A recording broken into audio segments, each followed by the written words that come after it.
तो दोस्तों आज हम बात करने वाले हैं यूरोप के ऐसे शेंगन कंट्री के बारे में जिसको बहुत कम लोग को पता है। हालांकि वहाँ पे लोग आते हैं, अच्छे खासे पैसे कमाते हैं और सबसे मज़ेदार बात ये है कि उसकी टीआरसी आपको इंडिया में मिल जाती है।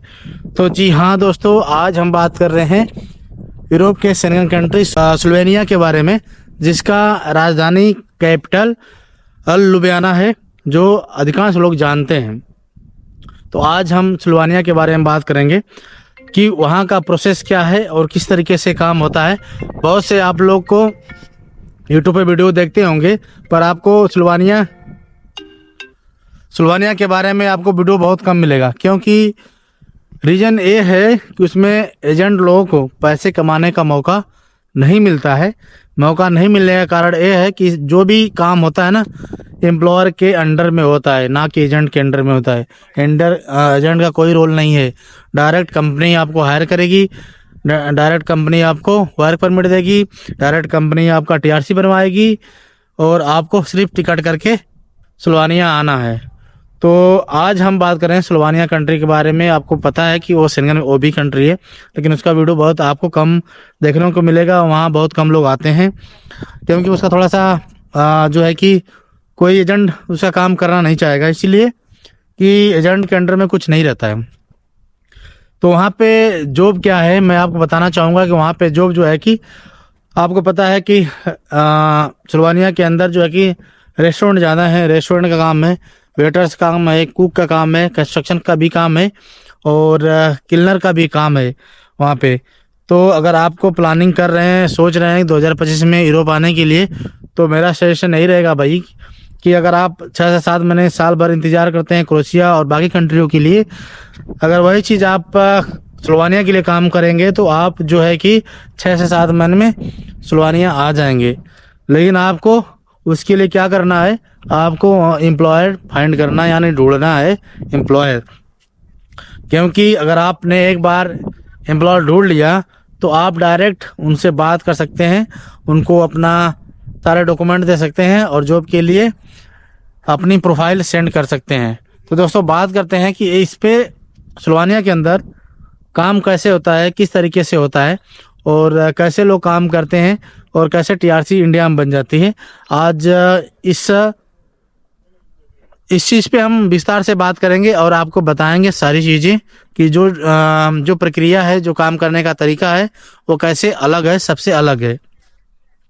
तो दोस्तों इसमें जो डॉक्यूमेंट रिक्वायर्ड होते हैं ना, वो है पासपोर्ट आपका, पीसीसी, एजुकेशन सर्टिफिकेट, आपका एक्सपीरियंस सर्टिफिकेट, आपका एक बढ़िया सा जो है कि कवर लेटर। ये सारी चीज़ें आपको बना के सबको नोटराइज करके, यानी कि सबको अपोस्टाइल भी करवाना है। जैसे आपका एजुकेशन सर्टिफिकेट है, उसको भी आपको जो है कि अपोस्टाइल करवाना है और पासपोर्ट को अपोस्टाइल करवाना है। दूसरा जो है कि पीसीसी को भी आपको अपोस्टाइल करवाना है। और कुछ डॉक्यूमेंट ऐसे होते हैं जिसको नोटराइज करना होता है। मतलब नोटराइज का मतलब ये है कि आपको स्लोवेनिया के लैंग्वेज में जो है कि ट्रांसलेट करके उसको नोटराइज करना होता है। तो वो भी करवा के आपको सारे डॉक्यूमेंट जो है कि कोरियर करना है, ना कि आपको मेल करना है। कोरियर करना है, वो भी ओरिजिनल नहीं करना है आपको, सबका कॉपी ही चाहिए, पर कोरियर करना है, मेल नहीं करना है। तो कंपनी आपको, अगर कंपनी से आप बात करेंगे, कंपनी आपको एड्रेस देगी। एड्रेस देने के बाद जो है कि आपको उस एड्रेस पे कोरियर करना है। कोरियर करते ही अगर डॉक्यूमेंट मिल जाते हैं कंपनी को, तो कंपनी का काम है कि आपको वर्क परमिट इशू करना। जैसे वर्क परमिट इशू हो जाता है ना, कंपनी आपको मैसेज करेगी। मैसेज अब बोलोगे कि आप मैसेज कैसे करेगी, आपको कंपनी को जो एक्टिव ईमेल आईडी है ना, वो आपको देना है, कंपनी को देना है, ताकि कंपनी आपको उस ईमेल आईडी पे संपर्क कर सके, उस पे कोई भी मैसेज रहे तो मैसेज भेज सके। और जो है कि अगर एम्बेसी भी आपका टीआरसी जब बनाने की प्रक्रिया शुरू करे, कुछ भी आपसे अगर कुछ संदेश भेजना है तो आपको ईमेल के थ्रू आपको कांटेक्ट कर सके। तो आपको एक्टिव ईमेल आईडी देना है और उस ईमेल आईडी के माध्यम से आप जो है कि एम्प्लॉयर से बात कर सकते हैं, कांटेक्ट कर सकते हैं। जो भी अगर आपको कुछ डॉक्यूमेंट का प्रॉब्लम रहेगा, चाहे कुछ कॉन्ट्रैक्ट का प्रॉब्लम रहेगा, तो वो डायरेक्ट मेल के जरिए जो है कि आपसे बात हो जाएगी। दूसरी बात भैया कि जो है कि अगर आपने सारे डॉक्यूमेंट अगर आपने कंपनी को सेंड किया है, कंपनी आपका वर्क परमिट इशू करवाएगी और आपको आपको एम्बेसी में, ना कि बीएफएस में, बीएफएस में नहीं जाना भैया, आपको एम्बेसी में अपॉइंटमेंट बुक करके देगी सुलवानिया की फला जगह पे। अगर दिल्ली से हैं आप तो दिल्ली में बोलेगी बसंत बिहार में जाइए, यहाँ पे उसका एड्रेस है, एम्बेसी में जाइए, इतने बजे इतने टाइम को आपका अपॉइंटमेंट है। उस अपॉइंटमेंट जाके आपको सारे डॉक्यूमेंट जमा करना है, सारे डॉक्यूमेंट आपको जो भी है जमा करना है।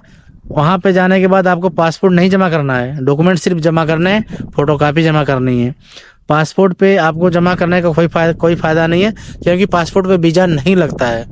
डायरेक्ट आपको टीआरसी मिलने वाली है, डायरेक्ट आपको टीआरसी मिलने वाले, वीज़ा नहीं लगने वाला। तो वहाँ जब आप सारी चीज़ें बायोमेट्रिक आपकी हो जाती है, उसके बाद आपको इंतज़ार करना है टीआरसी का। जैसे आपका टीआरसी आती है, मेल के द्वारा आपको सूचित करते हैं, लोग बताते हैं कि इस तारीख को, फला तारीख को आपको जाके अपना टीआरसी कलेक्ट करना है। और कलेक्ट करने के बाद आपको सिर्फ टिकट लेना है और सिलवानिया आना है। तो ये है प्रक्रिया। डायरेक्ट एम्प्लॉयर आपको सब कुछ करके देता है, एजेंट का इसमें कोई रोल नहीं है। इसकी वजह से लोग, एजेंट लोग, यूट्यूबर लोग ज़्यादातर वीडियो नहीं बनाते हैं, क्योंकि उनको कमाने का मौका नहीं मिलता है।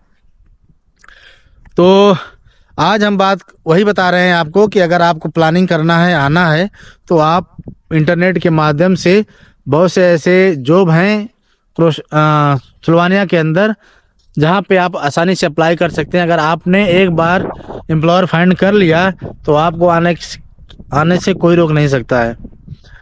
तो मेरा रिक्वेस्ट रहता है कि अधिकांश लोग फ़ोन करते हैं। हमने कल अगली बार जो वीडियो बनाया था, दूसरी बार इसके पहले जो वीडियो बनाया था स्लोवाकिया और के बारे में, तो अधिकांश लोग सिलवानिया के बारे में पूछ रहे थे कि सिलवानिया का क्या प्रोसेस है और किस तरीके से जो है कि काम होता है। तो आज हम सिलवानिया के बारे में आप लोगों के बीच में वीडियो बना रहे हैं और बता रहे हैं कि सिलवानिया का जो प्रक्रिया है वो सारी चीज़ें हम आपको बता दिए कि किस तरीके से काम होता है। आपको ना तो वीज़ा की ज़रूरत है, ना तो वर्क परमिट की ज़रूरत है। डायरेक्ट आपको एम्प्लॉयर आपको टीआरसी बनवा के देगा, टीआरसी के बेस पे आपको इंडिया से सिलवानिया आना है। और सैलरी की बात करते हैं तो सैलरी भैया यहाँ आने के बाद आप सैलरी 1000+ ही कमाएंगे, उससे कम नहीं कमाने वाले हैं, क्योंकि बहुत अच्छी कंट्री है। तो ठीक है दोस्तों, आशा है कि आप लोग को जो हमने बातें बताई हैं वो समझ में आ गई होंगी। अगर नहीं समझ में आता है, कुछ कमेंट है, नहीं समझ में आता है, कुछ डाउट है, तो कमेंट सेक्शन में कमेंट कीजिए, मेरे व्हाट्सएप पे मैसेज कीजिए, हम आपको बताएंगे, समझाएंगे क्या क्या प्रक्रिया, सारी चीज़ें। तो कंट्री का कैपिटल का नाम है लुधियाना। बहुत से ऐसे लोग हैं जिनको बोलने आता नहीं है, बहुत से ऐसे वीडियो मैंने देखा है जो बोलते हैं कि मैं वीडियो में लिख रहा हूँ, इसको पढ़ के बताइए। अरे क्या बताना है उसको, सीधे जो आना है वो 10 जान जाएंगे कि क्या है लिखा हुआ है। तो यही सब सारी चीज़ें हैं जो मैं आप लोगों के बीच में शेयर कर रहा हूँ, बता रहा हूँ। अगर आप प्लानिंग कर रहे हो 2025 में आने के लिए, तो हमारे पास भी कुछ वैकेंसियां हैं सिलवानिया के लिए। अगर आप इच्छुक हैं तो हमसे कांटेक्ट कर सकते हैं, जिसमें हमें चाहिए स्किल्ड वर्कर। हम सिर्फ स्किल्ड वर्कर पे काम करते हैं, बाकी जिनके पास कोई हुनर नहीं है, जो कोई काम नहीं जानते हैं, उनको हम बिल्कुल उनको हम साफ मना कर देते हैं कि हमारे पास काम नहीं है। अगर आप स्किल्ड वर्कर हैं, आपके पास एक्सपीरियंस अच्छा है, तो आप कांटेक्ट कर सकते हैं, बात कर सकते हैं। बात जो है कि व्हाट्सएप पे बातें हो जाएगी, सारी चीज़ें हमको बताएंगे, समझाएंगे और हम लोग काम करेंगे। तो ठीक है दोस्तों, इस वीडियो में बस इतना ही। फिर मिलेंगे आपसे एक दूसरी वीडियो में।